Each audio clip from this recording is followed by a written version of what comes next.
Okay, perfect. I think we have most people in the session, or we'll just continue to allow people in whilst we kick off. I did say this right at the start of this, but just if you've joined in the last couple of minutes, we are recording this session, and there's also a live transcript of what we're talking about running throughout the session below.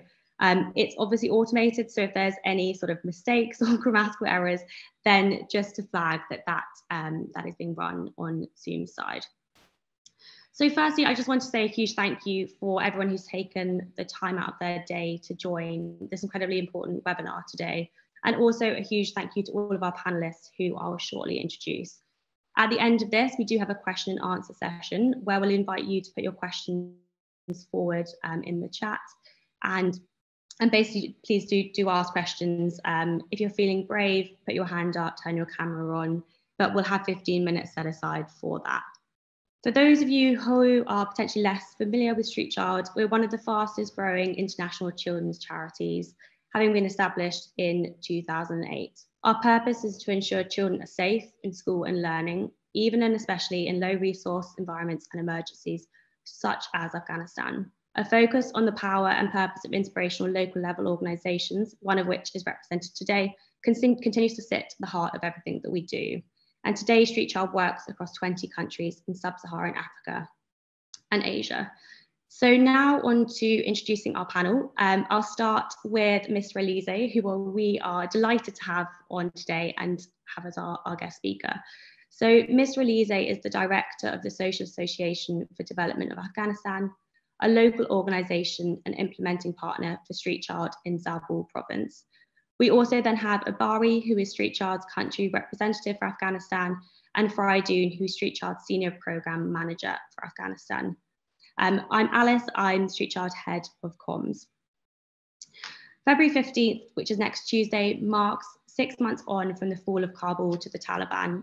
And as many of us are all too aware, the exit of foreign troops back in August 2021 enabled a very sudden, very seismic capture of control, which ultimately led to the transition of power to the Taliban.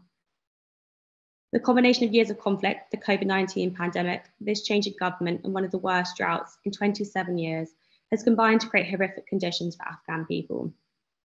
Freezing winter temperatures and thick snow is only worsening this situation. So to kick off, I'd like to turn to my brilliant colleague, Abari. And Abari, could you tell us a bit more about what it's like in Afghanistan at the moment and what the rapidly deteriorating humanitarian situation means for Street Child? Thank you so much, Alice. Good morning and good afternoon, colleagues. Just like Alice introduced, I'm Abari. I'm the country director of country representative for Street Child in Afghanistan. Before I begin, I would like to convey my sincere appreciations to our donors for all the generous support that they have provided in the past and are currently providing and aiming to provide. I just want everyone to understand that each one of you have brought smiles on the faces of 60,000 plus children, and you're contributing to save Afghanistan and steering it towards a bright future. At the same time, I would like to thank our team who work around the clock to ensure we are there for the people of Afghanistan. Thank you for giving me and the rest of the panelists the opportunity to discuss the situation in Afghanistan and provide you with approaches that we as Street Child use to ensure delivery of humanitarian programs continues. During and since the collapse of country to Taliban, we have been able to continue our programs in Zabo, Baghlan, Uruzgan, Bamiyan, Daikundi, Badakhshan, and most recently concluded one of our cash assistance and MHPSS and child protection programs in Kabul, Parwan, Panjshir, Logar, and Wardak. And this has been because of the tremendous support of our donors and our team members. The situation in the ground, unfortunately, 24 million people in need of humanitarian assistance. That's almost 54% of the population in the country. The consequences of decades of conflict is challenging the people of Afghanistan more than ever. And the simultaneous crisis in rural lives due to the drought and urban life due to the economic shock means that humanitarians will need to scale up activities in every part of the country, addressing both those who have been chronically in need and those who are whose coping mechanisms have been undermined recently. With 1,500 plus staff on the ground, we as an organization are committed to providing humanitarian assistance to the people of Afghanistan. And with this mutual goal in mind, our staff wake up every morning with a sense of pride and hope for the country. Today, we will be discussing the overall response along with the amazing work we do in some of the provinces. So I will not take much of the time and I'll let Alice continue. Thank you. Thank you very much, Abawi. So looking back over the past 6 months, education and specifically the education of girls has been an area that we are often asked about by supporters and also the press. And at Street Child, we call school life-saving and life-sustaining learning in a situation like this. Schooling offers a secure, stable place for children to be safe, where there's huge uncertainty surrounding the rest of their lives, and often when they've been through significant trauma. It allows them to access protection services and a whole host of other services which are critical to their survival. Again, Abawi, I'd probably look to you here to kick off, but as the Street Child lead, what were you doing over the past 6 months to ensure schooling was able to continue, and how do you think Street Child was able to protect educational access? Thank you, Alice. In the past 6 months, we have I could proudly say that we have scaled up our education responses in Baghlan, Bamiyan, and Uruzgan with funds acquired from Education Cannot Wait and Afghanistan Humanitarian Fund. Quality and safe education being our priority, we aim to continue our efforts to provide education to these children who have never been able to receive education services in the past. Education is the fundamental right of every child and the key to socioeconomic development of a country. And I'm really proud to say that Street Child is a contributor for it. We are currently reaching a caseload of 50 plus thousand children in our education programming only, with at least 50% of them being girls. At the same time, through the use of technology or the tablets, which I always refer to, we are the only organization in Afghanistan who can acquire real-time and monthly data from our classes, including monitoring of teacher performance, student performance by our social workers, along with this, allowing our children to very privately and anonymously submit safeguarding complaints through our server, and then our team can analyze it and provide the needed support to these children. At the same time, we can conduct teacher coaching and mentoring using these tablets. If a teacher is not performing well in the class, we have a specific video recorded for that teacher. And the social worker provides the teacher with the video showing that you have to teach this specific lesson in this manner. So this, we are the only organization with such a usage of technology, and I'm very happy. And overall, our link with the community allows us to access very hard to reach areas and implement our education programs. Of course, I would encourage the audience to look at our success stories, where we have very interesting stories of children learning in areas where they never anticipated a school would open or a class would open. Along with this, we provide crisis-affected children to have increased access to essential services to recognize, respond, and recover from adverse impact of crisis. So prevention of negative coping mechanisms, and vulnerable families and girls and boys at risk have the access to well-coordinated, age and gender-sensitive child protection services, including psychosocial support and case management, and are protected against life-threatening risk, including abuse, neglect, and violence. Over to you, Alice. Thanks, Abawi.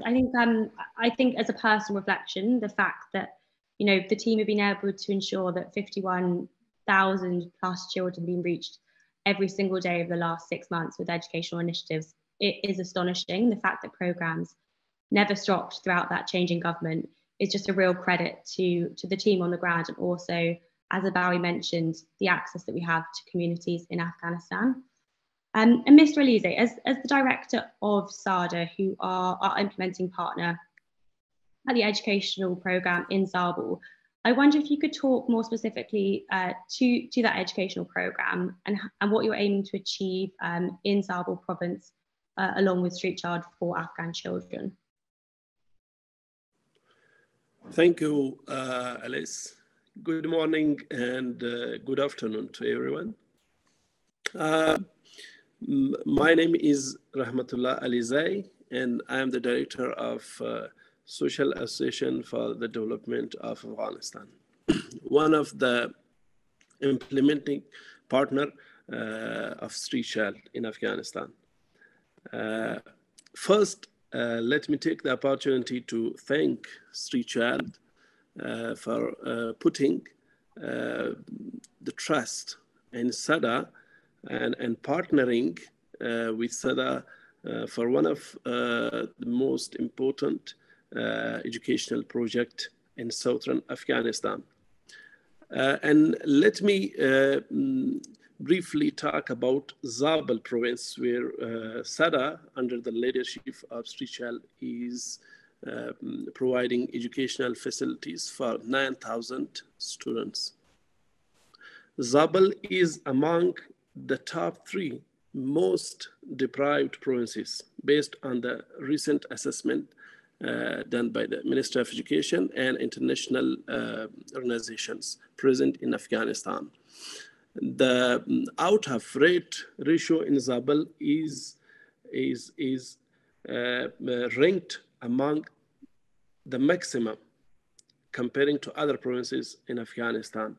And after the total out of children, 75% are girls. SADA's partnership with Street Child began on 25th of March 2021 for the establishment of 300 community-based education schools under the fund of the Global Partnership for Education. We are also thankful for GP for providing this fund in a crucial time. We all remember that was a crucial time, you know, when the fight was just intensifying and the education was you know, negatively impacted on a daily basis. I will come to the specific statistics of this project. We have established 300 CB classes, out of which 240 are the CBS community-based school, and the remaining 60 are accelerated learning centers.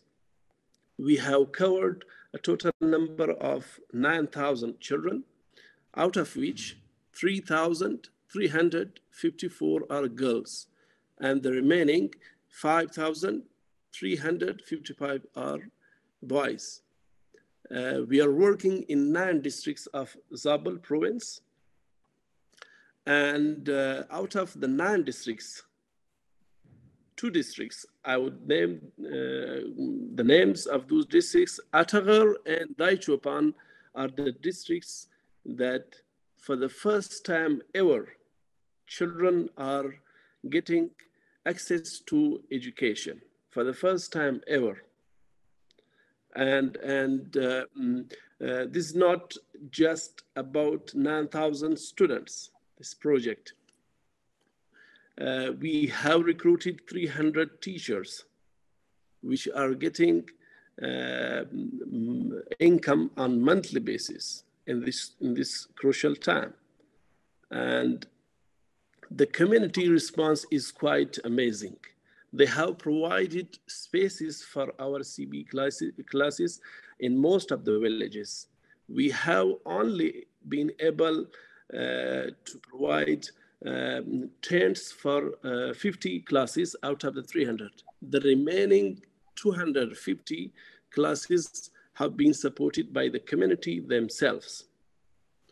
And the current context, which looks difficult to most of the organizations, SADA, under the leadership of Sri Child, is able to establish positive relationship with communities, and we have been repeatedly called by the community elders during the past months for expanding this program to other villages, because we have only covered 35% of the total out-of-school children in Zabul province.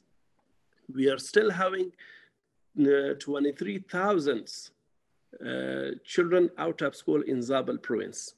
And most of them are staying in the same district, in the same village. We have examples of villages where we have provided education facilities for 30 students, but in the same village, 30 to 40 students are left behind due to the limited access, limited resources.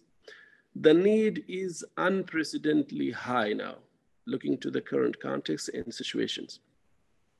SADA, under the leadership of Sri Child, is arguably the only organization now in Afghanistan that is collecting the digital data on monthly basis and analyzing through software. And we are improving with our technologies and innovation on daily basis. My request for the Sri Child and the audience is to support Afghanistan in this difficult time. Every contribution of each person, each organization have been greatly impacting the lives of Afghan people. Thank you. Thank you, Mr. Lees. And I think just to pick up on something you mentioned there in terms of the community response to the program, I think that's really interesting in terms of the long-term sustainability of protecting educational access in Afghanistan, but also, and I'm sure this is something we'll come on to cover, is the scalability then of that as a program, across other regions and provinces. Knowing that you have community support makes a huge difference to that. So thank you. And as many of the recent news reports, which I'm sure most people on this call have seen, have highlighted, the humanitarian situation in Afghanistan has continued to deteriorate over the past 6 months. And as that situation has worsened, Street Child stepped in and stepped up our efforts to support Afghan children and their families. So Abawi, starting this question again with you, it would be great to understand what you did as Street Child to identify the risks and the greatest needs of children in Afghanistan, and as a result, what Street Child have done in response over the past 6 months. Thanks again, Alice. And once again, thank you, Ali Zaisab, for the amazing work you're doing in Zabul. With the worsening situation, we considered as our duty to further scale up, advocate for funds, and move to new provinces to serve the people of Afghanistan. With our locally led approaches, we have access in the hardest to reach areas of the country, which makes us unique. Therefore, we are capable of expansion we aim for. At the same time, we are in constant communication with community elders and leaders, which allows us to understand the need on the ground. Therefore, tailoring our responses to meet those needs and meeting the satisfaction of the communities we work in. The country is facing the second drought in 4 years, the worst of its kind in 27 years. As a result, Afghanistan now has the highest number of people in emergency food insecurity in the world, leading to absenteeism of children in our classes and negative coping mechanism of families. Therefore, we advocated for funds to start our school feeding programs along with food and livelihood support to vulnerable population in Zabul, through which we aim to target 14,900 individuals. This program that you'll obviously hear more from Friday about is one that we are looking to roll out access to out across our networks. This program also talks to our wider aims in the country, where 54% of the population needs food support. Also, the use of cash allows beneficiaries the flexibility to use assistance to meet their most urgent needs. The use of cash transfers will provide households with the independence and dignity to prioritize their needs. So we are aiming to further expand this program and reach more beneficiaries in need and advocate for funds to provide school feeding and food support to families across the country. And I think as Abawi you just mentioned, obviously a key element of the Street Child humanitarian response has been that food security program.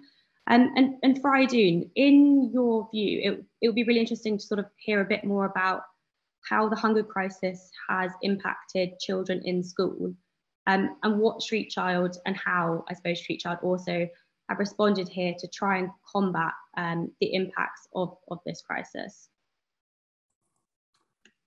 Yeah, thank you so much, Alice. Before starting, I would give a reference to Maslow's hierarchy of need. We can see the self-esteem at the very top of the hierarchy, while the basic needs such as food and safety is at the very bottom. If we don't have safety and food, so we may not have access to other services, and ultimately we may not have the self-esteem which we may need. So just with that background, in November 2021, we realized that the level of absenteeism in our community-based schools, CBSs, is significantly increasing. When we did an analysis, we found that WFP, the World Food Program, is providing food assistance to government households. These schools are usually located around 10 kilometers to 8 kilometers and even more from the villages where we have classes. And that's the purpose of having a community-based school, because children cannot access government schools due to distance, due to many other disasters and risks on their way to schools. So since WFP was providing food in government-supported schools, the families were taking the high risk, sending their children to those schools in order to get access to the food ration provided by WFP. We also approached different donors. Some of the donors didn't have enough resources to fund us, but fortunately, one of the donors, which I need to thank them here, the most flexible donor, Afghanistan Humanitarian Fund, they took our hand and then they supported us with the timely provision of assistance so that we are able to provide cash to meet the food need of almost 14,000 or more than 14,000 individuals in Zabul province. The need is almost double than this figure which I am giving, but financially we had this capacity. How we designed this project, because this is very important. In December 2021, we conducted a food security need assessment in the target area in order to find the further root causes of the absenteeism. We found that almost 98% of the families had incurred new debt because all of them had reduced income due to losing their employment or opportunities, livelihood means which they had. And only 30% of the families which we assessed them had access to a food stock which would last for 1 week up to 3 weeks, while the remaining 70% of the assessed household didn't have any available food stock. So this is the time that we found that the IPC report, which predicted around 53% of population who might be an acute or severe level of food insecurity is true. So we understand that this is very accurate and true. So the program is designed based on this need analysis. Every family would receive cash equivalent to provide food for a family of 7 members for the 2 months. And this is, by the way, the lean period in the country. During this period, the families do not have access to agriculture and other means of livelihood. So at this critical point, provision of cash for the families are very essential and vital. Thank you so much, Alice. Thank you, Faridun. I think it's really interesting to hear how the hunger crisis impacted absentee levels in schools, and hearing you talk about some children trying to walking up to 10 kilometers to be able to access food, obviously then puts them at a greater risk. So it's really interesting to hear that obviously then by offering the food security program, actually we then offer children as well a safe environment to stay in which they can access those other services we talked around in terms of the mental health support, but also the ability to socialize with other children, their friends, their peers, and have that support network as well. And I think here at Street Child, we're always looking to do more, and we are always looking to scale up our programs wherever possible to try and impact more children's lives. And I think obviously hearing the discussion that we've had today and then the recent news, it obviously is clear that the need in Afghanistan is significant, and actually at Street Child, something that we are always looking to do is to expand that impact and transform as many children's lives as possible.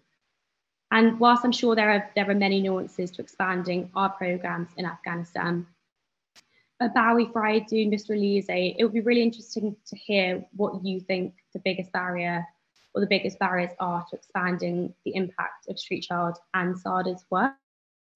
Bawi, I think I might throw to you first to answer this, if that's possible. Thank you, Alice. Unfortunately, there are a couple of barriers which can very easily be removed. However, they are still there. We, as an organization, are committed to providing humanitarian assistance to the people of Afghanistan. As the country representative of Street Child in Afghanistan, I can confirm that we have the access to the hardest to reach areas of Afghanistan. We have personnel who work round the clock to provide humanitarian assistance, which has a huge impact for the country's future, especially our education programs. And our other programs like child protection, MHPSS, and food and cash assistance programs have a huge impact on the current humanitarian crisis. However, one of the biggest challenges that we have and challenges that remains is funding. As per the humanitarian response plan, Afghanistan requires $4.4 billion overall to respond to the current humanitarian crisis. It is a huge amount, and it requires a lot of commitment. I have seen the situation on the ground. I have seen hundreds of people standing outside a shop that sells bread, and those people are just waiting for someone to buy them only one piece of bread. Hundreds of them outside each bakery. I have seen thousands of people standing outside a bank to get access to their funds. I was standing there for 3 hours just to get inside the bank. And I know how desperate the people of Afghanistan are. And with the winter here, it has been extremely challenging. especially when you see the situation on the ground, the situation of our children, the situation of their mothers, the inability to go out and purchase the necessary medicine for themselves, to get food for your children, is just heartbreaking. And out of all the barriers that we can maneuver around from, the biggest barrier is that Afghanistan needs funds, and humanitarian funds need to be channeled to Afghanistan, and as soon as possible. Again, this is to prevent a humanitarian catastrophe. And if the world does not act, it could be very dangerous, not only for Afghanistan, but it could cascade to many other surrounding countries as well. And I urge donors to provide funds for humanitarian assistance. And if you're on this call, I absolutely urge you to donate as much as you can, and do understand that your donation will be directly going to save someone's life. So please keep that in mind. That's all from my side. Thank you, Alice. Thank you, Howie. And I think it's like you sort of said, that the main real barriers is the funding aspect of this. We already, have the programs in place, the personnel are in place. As you mentioned, there's over 1,500 staff on the ground, street child staff that are implementing programs already, and that community access is also already there. And I just before we go to the question and answer section of this, it would be really interesting just to hear a bit more about that community access. I think it's obviously a really unique part of Street Child's work.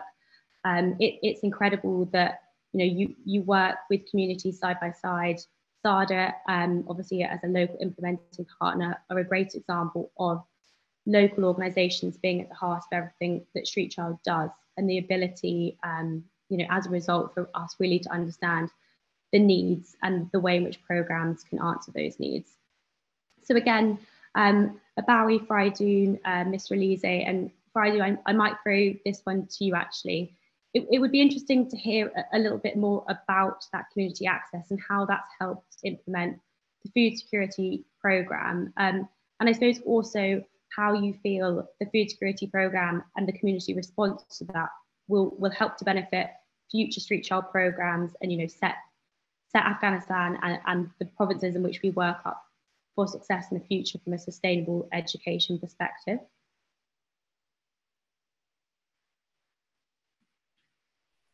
I think we might have lost Fridoon. We have lost Fridoon. Abawi, I don't know whether again you might want to take that. We have Fridoon back on the call. Oh, we've got Fridoon back. Hello, Alice. Hello, Fridoon. Hello. I don't know if you heard my question, Fridoon. I think you might have cut out. But I was just talking around the community access aspect of Street Child programs. And I wondered if you could talk a bit more about how that community access has really benefited the food security program and allowed that to be implemented effectively in Kabul. Yeah, so our food security program will be complementing our education program. And because I said earlier, due to due to food insecurities, family were using negative coping strategies. That negative coping strategies includes begging, includes borrowing food from others, includes taking debts, including selling productive assets. In order to reduce the risk or the impact of this catastrophe or this emergency on the community's livelihood, and also in order to enable the families to send back their children to school and not to take risk of sending their children in order to access the food in a very risky area. So we wanted to implement this project. We also did a market assessment So in the market assessment, we looked at the capacity of the market at the district level, because we also take into consideration the inflation and also adverse impact of the cash being injected in a small community.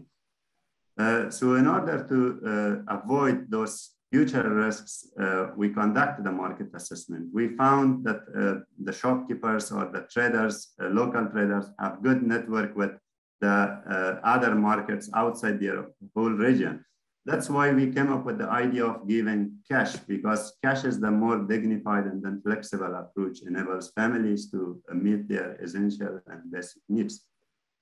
This would cover the food needs of the families for a duration of 2 months. The responses locally led. I mean, majority of our staff are from within the communities, who knows the culture of the community and who has access and community acceptance. And the selection is a little bit strict. That's because we want to target the extremely vulnerable. However, majority of people are vulnerable, but because we have limited resources, we want to apply a very strict beneficiary selection criteria, and only the beneficiaries who meet that strict criteria would be included in our project, while majority who still needs our assistance would not be able to get benefit directly from us. However, we are hopeful to have additional resources in hand, and then to extend our support to other people. Yeah. Perfect, thank you. That's really helpful, Friday. And I think in terms of just talking in a bit more detail about, the way in which you assessed those needs and how actually we got to that point of implementing the food security program and cash transfers. So, I mean, a huge thank you to all of our panelists for the detail and also your personal reflections and on the ground insight into the situation in Afghanistan and how Street Child has been responding to save lives along with local partners such as SADA. We're now going to open up to questions from the floor. So please do put your questions in the chat, or if you're feeling brave, as I said before, you can raise your hand, turn your camera on. And what we will do is we'll try to get through as many questions as we can in the next 15 or so minutes. But yes, if you could just drop any questions you have in the chat, we will start to go through those. I believe I also have Sid from the Street Child team on the call. So Sid, this is just a bit of a heads up that I might throw a question your way as well. So I think we had a question earlier whilst we were talking, which was around, again, the community access aspect of our programs. So the question was around if we've experienced any issues as a Street Child team in the country, or if we see any access issues in the near future. Could we reflect potentially on what helps give us that community access in the regions and provinces in which we work? Abawi, probably a question I'll pass to you. Thank you, Alice. It would be unrealistic if I say we never faced resistance or access challenges. We absolutely have, and we absolutely will. However, it's the approach that we use that helps us overcome that. The first approach that we have is the fact that we recruit locally from within the communities. So teachers, social workers, and most of our staff are locally recruited from within the province. This means they know the community elders, they know the community leaders, and they can negotiate access with them at any time using the different resources they have locally. And that's why whenever we face such access challenges, we are able to deal with it through our own staff going and meeting with the community elders and community members, discussing the challenges, discussing the importance of our programs, and making sure that they could understand and allow us to have access in that specific area. Perfect, thanks, Abawi. And the next question is focused on the educational aspect, of which that there's probably two parts of this. So it would be, Mr. Alize, this is probably a question I would pass to you, but it'd be really interesting to hear a bit more about the curriculum that children in Afghanistan learn and how that was decided. And then Abawi and Sid, it would also be sort of interesting to hear about the percentage of street child's teachers which are actually, you know, female, and allowing, again, that access to girls' education. Thank you, Alice.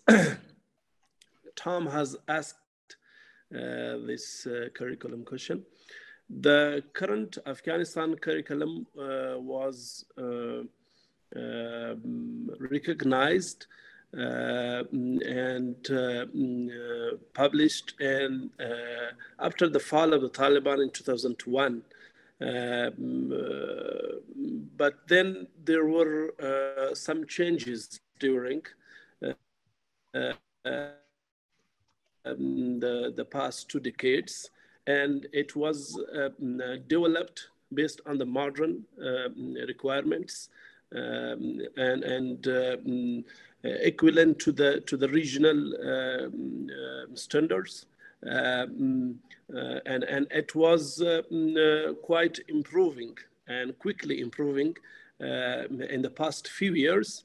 However, now, as we are speaking, there are some rumors, we could say rumors, that there could be some changes, but not practically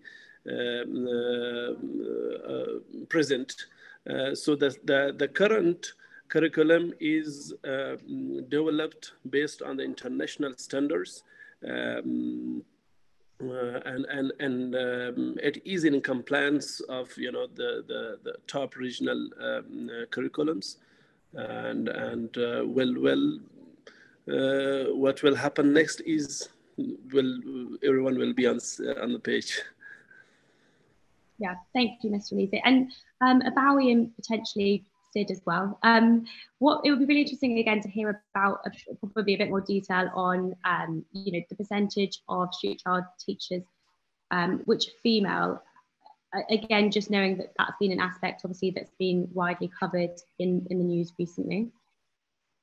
I'll just give a brief of the situation with female teachers, and then I'll ask Sid to take care of the rest. Unfortunately, finding female teachers has been a challenge throughout the past 20 years. In many areas that we go and provide the response, we realize that there are no literate people in that specific village to teach even. And because of the government regulations, the salary is so low that a teacher cannot come all the way from another village to teach there. And that's why we have had a lot of difficulty finding female teachers, and that's why the percentage of female teachers is very low. However, despite the challenges in the past, with the war and intensified war and the takeover, our female teachers still managed to show up to class and teach those children, regardless of how the situation was. So yes, the percentage was lower than anticipated because of the capacity gap within the country, but the percentage available did show up to work in the toughest of times. And over to Sid if he wants to add anything. Yeah, thanks, Abhaviji. Hi everyone. So this is Siddharth, Education Program Manager for Street Child in Afghanistan office. As Abhaviji was rightly mentioning, so the lack of female teachers is definitely a problem which we encounter on a day-to-day basis. There is also a regional angle to this problem. So in provinces where we are operating, you would see provinces where we have a handful of female teachers, for example, in Uruzgan and Zabul. But in Baglan, where we are operating, we have more than 40% of our female teachers happening to be female teachers. Similarly, if you go to a province like Bamiyan, we might end up having more than 60% teachers being female teachers. So it's basically a vicious cycle at play in different provinces where we had lesser number of girls being enrolled in schools in the past, which has led to a situation where we don't have enough number of educated females to be part of the teaching workforce. But we hope to work in these provinces not only in the coming months, but also in the coming years, to convert these vicious cycles into virtuous cycles, so that situation in Uruzgan and Zabul are as good, if not better, compared to other provinces which are way ahead in the development trajectory. Yeah, that's all from my side. Over to you, Alice.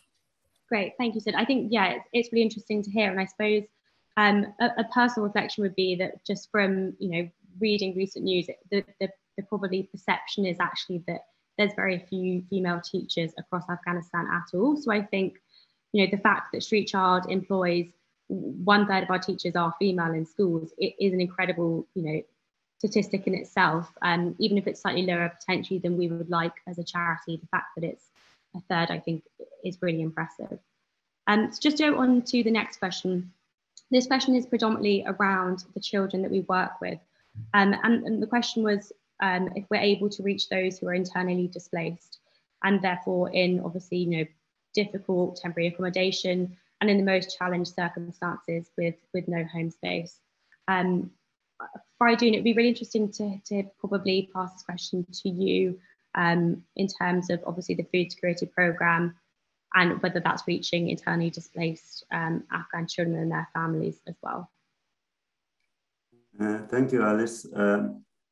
Yeah, we were providing assistance to internally displaced children. Even now, we have education programs and also the child protection and mental health and psychological support services to internally displaced children across Baghlan, Badakhshan, Bamiyan, Panjshir, Parwan, Kapisa, Logar, and Maidan Wardak provinces. So our project, one of our projects recently completed, but the rest of the projects are ongoing. 6 informal settlements in Kabul. They call it Kabul Informal Settlements, KIS. These are protracted IDPs. For the last 20 years, these families have been displaced from different parts of the country, and they are living in these 56 informal settlements. The perception toward these families, however, the need is high as a mix. Like the clusters, humanitarian community sometimes pretend that these are economic migrants. That's why usually they are not a high priority for the donors to fund. However, the need is very high in these areas. We haven't yet, at least in recent years, for the last 1 year, we haven't worked in these areas. But because they are in the capital of the country in Kabul, we also have capacity to provide assistance to these families. Yes, but across country, we are still working with the IDPs. Fortunately, the number of IDPs has been reduced because earlier the conflicts were sporadic conflict across the country every year. So there were families who are being displaced even 10 times in a year. So now that's a little bit the good side. So we don't have more IDPs.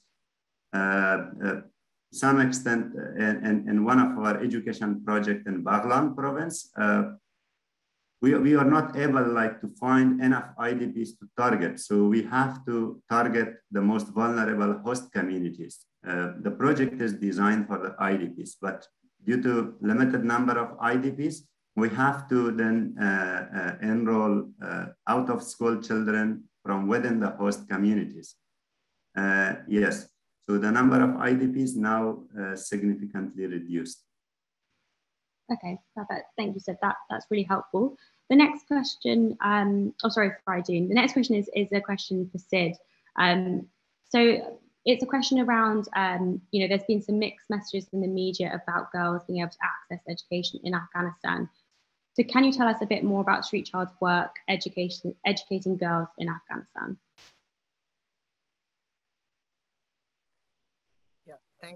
Thanks, Alice. So if you're looking at Street Child's current work across Baghlan, Uruzgan, Zabul, and Bamiyan, we have more than 50% of our enrolled children happen to be girls, and these are both girls who are quite young, who are aged between 7 to 9, who are part of our community-based education system, and then there are adolescent girls who are out of school for a long time, and they are considered to be quote-unquote overage children, and they are part of our accelerated learning programs. So we do find in certain areas, we do find significant pushback from the community in terms of enrollment of girls, because the communities also know that the number of classes or number of children to be enrolled is limited. So they often prefer their boys to be enrolled against girls. But this also, you will see a variation from province to province. For instance, in Baghlan, you might see significant number of communities trying to enroll their girls. Sometimes even above 60% of our enrollment happen to be girls. So you would see a variation in terms of how much the community would like to enroll their girls in these classes. But our social workers, our field staff, during back to school campaigns have go ahead and engage with the community and orient them on the importance of girls' education, so as to improve the percentage of girls who are enrolled in our education programs. In our day-to-day education programming, we, as Abhaviji was some time back mentioning, we do check how our kids are performing, and we do check the learning levels of both boys and girls in our classes. And I'm very happy to say that our girls are performing as good as their male counterparts in classes, especially based on our recent December report in Zabul. Our girls were reading somewhere close to 31 words per minute, when their male counterparts were reading almost at the same speed. So fluency rate is considered to be a very key indicator of the quality of education being delivered. I'm happy to say that both boys and girls are performing equally well. So yeah, that is all I think I have got to say in terms of girls' education of our programs. Brilliant, thank you. I think, yeah, that was really interesting oversight. So we've got two minutes left. There's a couple of questions that have come in. I will just go to Tom's question quickly, which is a question for you, Mr. Elise. So just building on obviously the work that SADA are doing with Street Child to improve access to education and bring education to some provinces for the very first time, it would be great if you could talk and explain a bit more about how SADA and Street Child work together. Thank you for this important question, I would say. Look, SADA is a local organization that has been working in southern Afghanistan, which means Zabul province is one of those provinces since the past 27 years. SADA's experience of working in Zabul, understanding the local norms their language, their dressing, their style, and the needs is the key part in this partnership with Street Child. And SADA has emerged from these communities. This is the key component of bringing Street Child and SADA together for this education project in Zabal.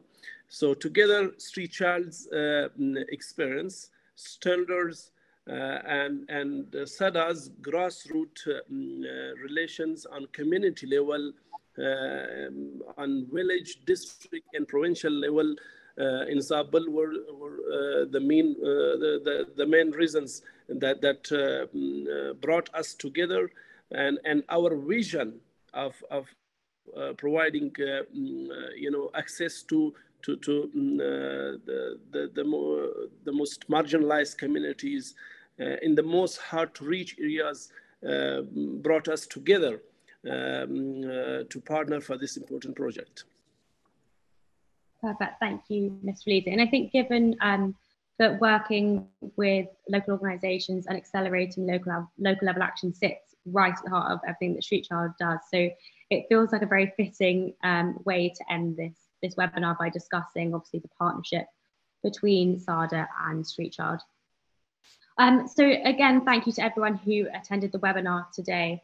And thank you also to our panelists, especially to Ms. Felice, who obviously was a guest speaker today. And we really appreciate your time in joining the session. We will be sharing the recording of the full session on our website, so please do feel free to pass this on to anyone who might be interested. Please do also follow Street Child's social channels and share any updates with friends and family. And for anyone who does want any more information, do feel free to reach out to us at info@streetchild.org, and we'll come back to you as quickly as we can on any specific questions. But again, a huge thank you to everyone that joined, and yes, really looking forward to hopefully seeing many more of you on webinars like this in the future.